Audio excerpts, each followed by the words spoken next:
a shorty and you love Love Island, this video is for you, because today I'm going to be explaining the stock market in terms of Love Island, because I made a video in the past with my niggas explaining the stock market in terms of basketball, and that did really well. But feel me, it's fuck niggas now because it's time to cater to my shorties. So without further ado, let's get into the vid. So the first part of the stock market is called the IPO stage. That shit stands for initial public offering. And that shit sound mad boring, so we about to switch over to the Love Island part. So imagine you in season 6, episode 1 of Love Island, right? All the new contestants, feel me, just now pop up. Nobody knows each other, right? So now everybody have to get to know each other. So you a shorty, right? Feel me? You looking at whatever nigga, you trying to peep his vibe, feel me?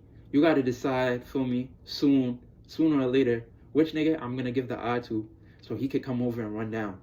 And basically, the nigga is the company, right? You want to decide, feel me, should I invest my money in early in the IPO stage?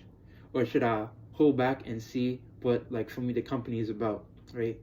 And what ended up happening in Love Island is that there was the icebreaker challenge where, feel me, niggas was getting to know each other, and Cordell ended up kissing Serena, right? So Cordell, feel me, invested his money into Serena early. He was on that heavy. He knew he wanted shorty from the jump, right? And the name of the game is, you feel me, buying early and selling for a higher price later on, right? But there's a lot more that comes into it, right? So now you got to learn about your investment, because for me, investment isn't just like a single time thing. You don't just put money in and then you cash out immediately. You got to go with time, right?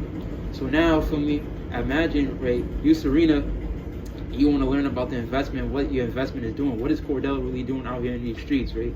Is he being a hoe? Is he being a leg, right? Or is he being faithful, right? So now you go into your friend Janae, and you get into tea, like, yo, what's really vibe? Like, what is he up to? What's his plans?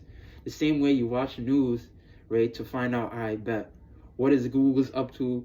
What is DeepSeek up to? What is ChatGPT up to? And what are their plans? Am I going to continue to invest more time into my relationship, aka more bread into their company, or am I going to step back, right?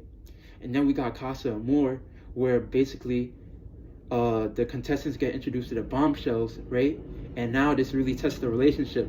So now this is the same way how, like, companies, they'd be like breaking news, for example, like, oh, terrorists could potentially be fucking up how much bread a company is going to be making. So you got to decide, I bet, in terms of Love Island, Serena and Cordell may have been fucking around a little bit. Am I going to, feel me, hold Cordell down and stay with him? Or is it time to move on to a different investment, right?